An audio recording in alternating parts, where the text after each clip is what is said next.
We continue now at the top of Daf Mem Amud Aleph and Meseches Shevuos. This is Shevuos Daf 40a. On the previous summer, there was a machlokas amoroim between Rav and Shmuel. It says in the Mishnah that when it comes to Moed b'Mikzas, in order to take a Shvuah by a case of Moed b'Mikzas, the claim has to be Shtei Kesef and the admission has to be a Pruta. And so the way that Rav understands that is it's not actually referring to the claim being Shtei Kesef, but it means the denial. The person has to deny at least Shtei Kesef and he has to admit to at least a Pruta, and that would actually mean that the claim has to be a little bit more than Shtei Kesef, according to Rav. And Shmuel said, no, what the Mishnah means is that the claim has to be Shtei Kesef, and the admission has to be a Pruta. The denial also has to be a minimum of a Pruta, according to Shmuel. And the Gemara tried to bring a proof from the Mishnah. Now, in the case of the Mishnah actually has a case where the claim is Shtei Kesef and the person admits to a Pruta, and the Mishnah says that the person is not chayiv to take a Shvuah. Now, the Gemara initially thought that that's a question on Shmuel, because it seems to be saying that in a situation where the claim is only Shtei Kesef, you don't take a Shvuah, because that's following Rav, that the claim has to actually be a little bit more than Shtei Kesef for that to work, because the denial has to be Shtei Kesef.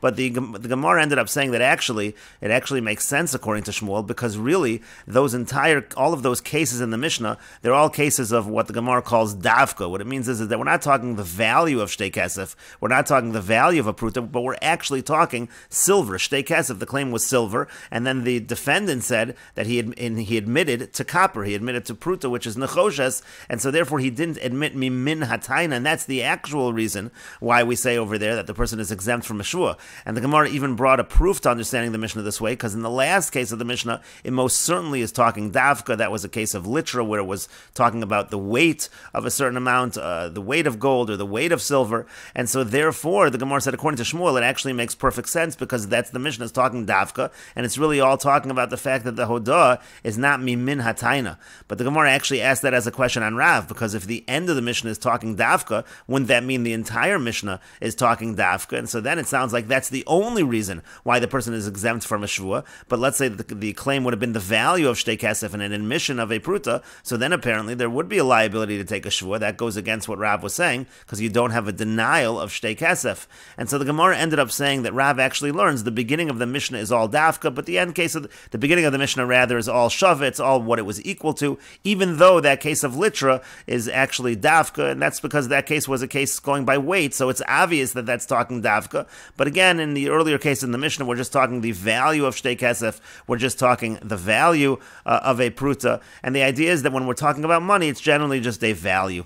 And the Gemara now continues and explains, according to Rav, Teda, you should know, the Katani Seifa, because it says at the end of the Mishnah, dinar zahav li biyadcha, I have a dinar of zahav, and then the response of the defendant is ein lach biyadi al a dinar kesef, trisis upundion, it's only a dinar kesef, or a trisis or pundion, upruta or a pruta, so chayiv, so in that case, the person is chayiv to take a shvuah, it is considered moed b'mikzas, sha'kol min matbeya achasein, because when you're talking about coins, it's all the same, we're all really dealing with value over here. And so therefore the Gemara says, if you're going to say we're talking shava, misham hachi chayiv, that's why in this case the person would be chayiv. But if we're talking about davka, my chayiv, then why would a person be chayiv? So there you do have a case of shava. And Rashi explains, Teda, you should know, deshar masnis and shava katani, that the other parts of the Mishnah are talking shava, because in this part of the Mishnah, clearly we're talking shava. And the Gemara continues and answers on behalf of Shmuel, Amar Abelazar says, you can even explain this part of the Mishnah, this case of dinar zahav li biyadcha and ein lach biyadi al dinar kesef, you can explain that it's not talking shava, it actually is talking davka, but the case is as follows, b'shatanu b'dinar matbeos, the claim was that the person owes him a dinar's worth of matbeos, of coins, and essentially all coins are interchangeable, v'kamash malan, and it's teaching us to pruta b'chlal matbeo, so that pruta is also considered to be a coin. And the Gemara says, daikanami, we can infer this also from the language of the Mishnah, the Katani, because it says, sha'kol min matbeya achas, that's exactly what it means when it says, sha'kol min matbeya achas, all coins are in the same category.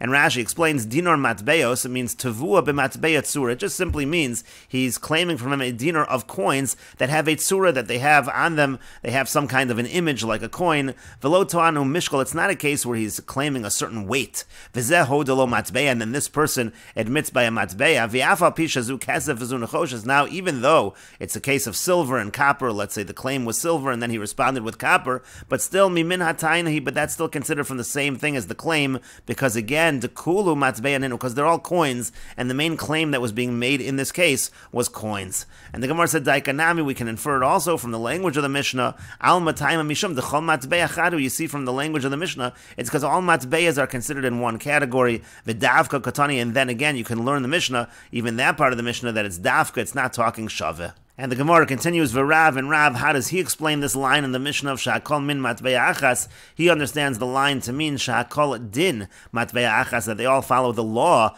of matbeya achas.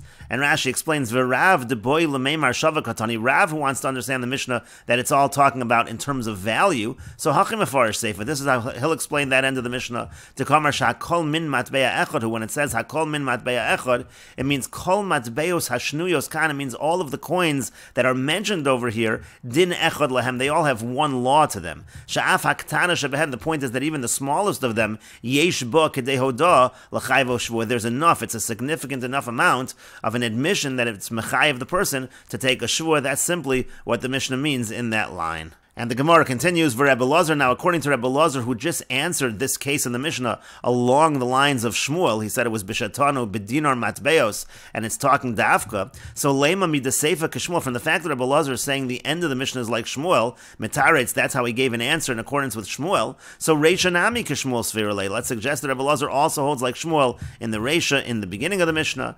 And the Gemara says, Lo, no, Seifa Dafka, it's really only in the Seifa that he says that. Tekatani Sha'akol min Matbeach, because there the line in the Mishnah is Sha'akol min matbe'achas, which sounds like Shmuel.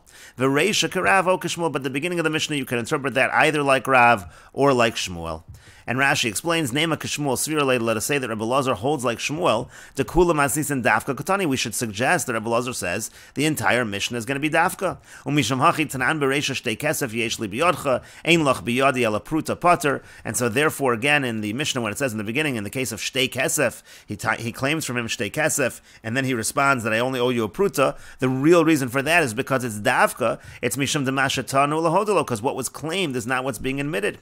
Avol ishavetoin, but let's say it was in terms of how much it's valued at. If that was the claim of value of shtei kesef, and the admission was a value of a pruta, have a mechayev, so then apparently the person would be chayev like Shmuel. V'afagav detchilas taina shtei kesef v'sulo, even though the original claim was only 2 kesef and not more than that. And again, that would seem to align with Shmuel. And again, the Gemara said no, it could be that it's just the seifa that he interprets in that fashion, but the Reisha really could follow either Rav or Shmuel according to Rebbe Lazar. And the Gemara continues, Tashma, come in here a proof from the following Braisa, Dinar Zohav li biyadcha. Let's say the person claims that you have a golden dinar that's minted, it's mine and it's in your possession, and he responds, the defendant responds, Ein lach biyadi ala dinar kesef, all I have is a dinar kesef, so chayiv, so he's going to be chayiv in that case. And the Gemara says, now, Taima, the reason over there why we assume that we're talking about a minted golden dinar is the Amar Le Zahav Zahuv, because he says the words Zahav Zahuv, that's what that means. But Hastama, but let's say he would just say dinar Zahav, so then Shavik Amar Le, so then apparently he just means something that is the value of a dinar Zahav, and that would be a support for Rav. And the Gemara says, no, Amar Rav Ashi says, Hachi Kamar, no, it could be what the Bryce is saying is as follows, Kol HaOmer dinar Zahav, anybody who says a dinar Zahav, Omer dinar zahav zahuv dami. That's the equivalent of saying dinar zahav zahuv. That's the equivalent essentially of saying that we're talking about a minted coin. And Rashi explains, Hachi Gartzinon b'Tosefta, this is the proper text of the Tosefta, Dinar Zahav Zahuv Yeshli B'Yodcha Ein Lach B'Yadi Ela Dinar Kesef Chayiv. Again, he uses this language of Zahav Zahuv, and Rashi explains Uperish, and the explanation is as follows. Dinar Zahuv Hainu Tavu, as Dinar Zahuv means that it's Tavu, it's a minted coin. V'Ta'ima Mishum Da'akol Min Matbeya Echad, and again, the reason over here is that all coins are considered to be one, V'Havalei Min Hatayin, and therefore his response is considered to be from the same type as the original claim.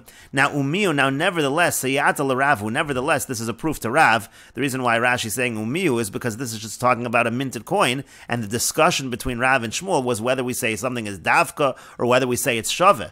But Rashi says this is a proof to Rav. To me, the Itzrich Lefarushe Zahav Zahuv comes from the fact that the Brisa has to phrase it as Zahav Zahuv, Mechlal de Masnisen de Tanan. That would imply that in the Mishnah, where the Mishnah says Dinar Zav, where it just says Dinar Zav, Stom Shaveh Kamar, so it simply means the value of a dinar zav. V'shahakol din matbeya echad katani, and again, like Rav explained, when it says shahakol matbeya echad, it really means din matbeya echad, as we explained above. Umid seifa shava. Now, from the fact that that end case is a shava case, is what it's worth. So reisha nami shava. So explain the beginning of the Mishnah as well that it means what it's worth. V'katani reisha shtei kesef yeshli biyarcha. And again, in the beginning of the Mishnah, what did it say? It had the case of shtei kesef yeshli biyarcha, which now means the value of shtei kesef. And ein lach biyadi ala pruta. And the response is, I only have a pruta. So pater. So there it said pater. Why would we say pater over there if it's shaveh? So then it's mimin hatayna. V'alkarchach mishum deleka kfir shtei kesefu. So you have to say like Rav that it's because there's no denial. There has to be a minimum denial of shtei kesef, which you don't have. And the Gemara then responded, Hachi kamar, no, this is really what the Brisa is saying. Kol omer dinar zav, kol omer zahav zahuv dami. Just saying dinar zav is the same as saying zahav zahuv. Ubrisa lo shatoin mefarish zahav zahuv kamar. It's not in the Brisa. The person making the claim doesn't say the words zahav zahuv. El hachi kamar just means hatoin dinar zav stam. When somebody claims a dinar zav stam, to mistama zahav zahuv kamar. Mistama, he means that it's a minted golden dinar. V'halo omer ein lach biyadi ala dinar kesef. The other one responds with dinar kesef. Tahainu nami dinar matbeya. That also is like a minted coin. V'yesh nahoda mimin hatayna. And then that's considered an admission from the same type as the claim. And so therefore chayiv. Therefore we say chayiv. And at this point, we will take a look at Tosas because there's an obvious problem with Rashi's explanation. Tosas says, "Betoano bedino matbeos." This was Rebbe Lozer's answer explaining that seifa, that end of the Mishnah where it said, "Dinar zohav li biyadcha," and the person responds, "I only have a dinar kesef, or a trisis, or a pundion, or a pruta." So again, the Mishnah said chayev because it's all min matbeya achas. And Rebbe Lozer says that the case over there is that the claim was of minted coins. So Perish Bekuntris, Tosas says, Rashi explains, "Tavua b'matbeya tzura." That again, it's a minted coin. V'lo to'anu mishkol, it's not a situation where the claim was a certain weight. V'zeh hodelo matveya, and this person admitted with a coin. V'af al pisha zeh kesef, v'zeh nechoshes, even though this is silver and this is copper, mimin hataynahi, that's still considered an admission from the claim to kulu matveya ninu, because it's all considered to be matveya. And so Tosas asks, v'kosh, it's difficult. To la'el gabe shtei kesef yeshli biyadcha, because originally, in that first case that started this whole question in terms of Rav and Shmuel, the case of the Mishnah was, the person claims 2 kesef you have of mine. And he responds, Ein lach biyadi ela pruta. He responds, I only have a pruta.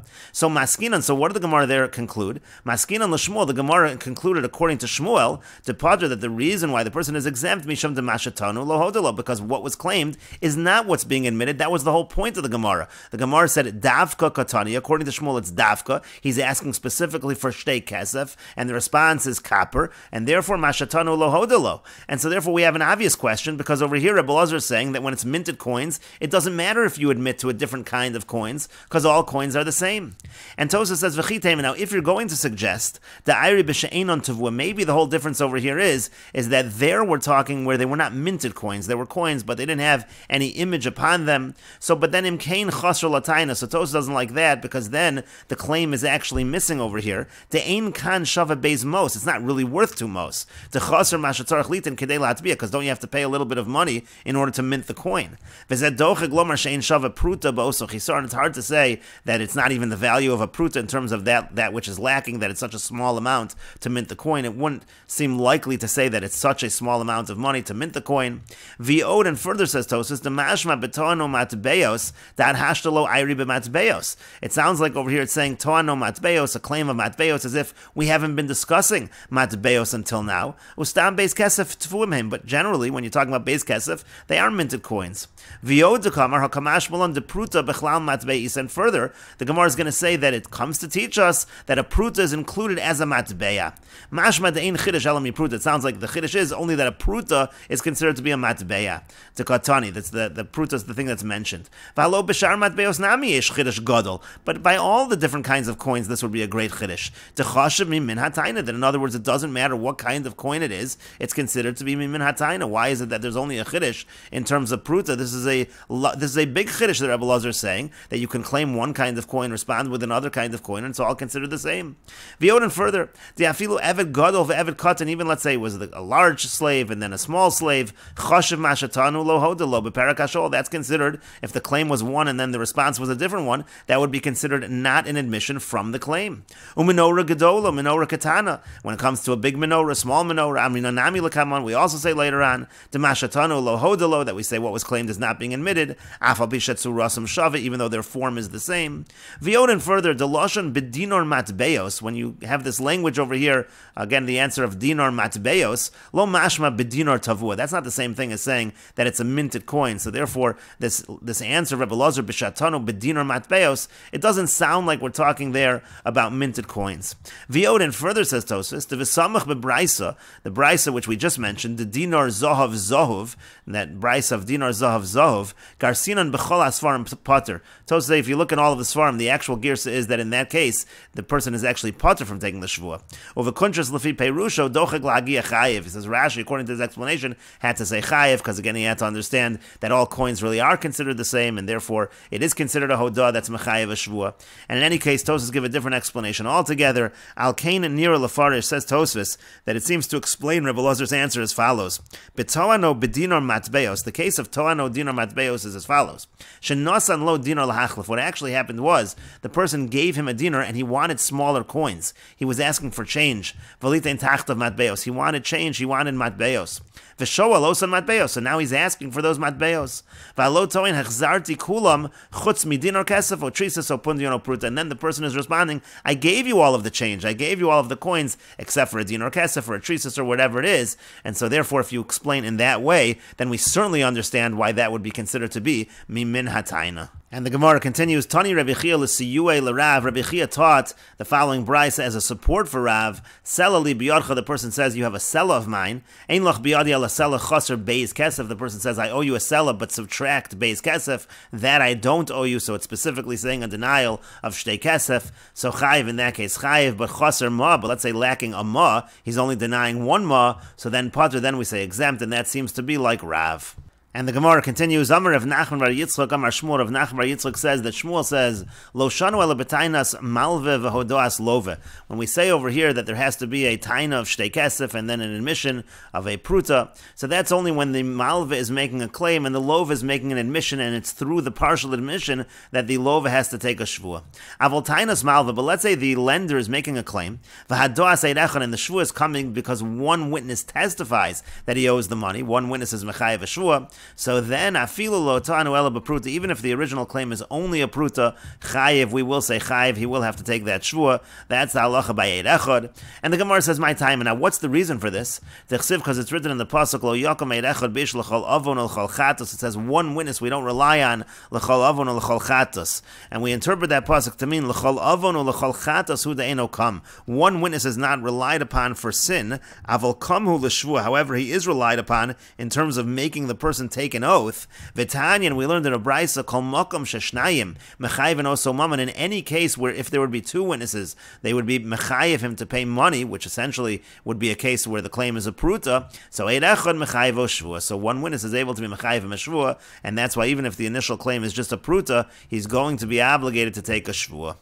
And the Gemara continues, V'amar of Nachman Amar Shmuel, and Rav Nachman says that Shmuel says, To'anu chitenu sa'orin v'hodelo be'echad mehen. Let's say he claims from him wheat and barley, and then the person admits one of them. We mentioned this earlier, so chayiv, so he is going to be liable.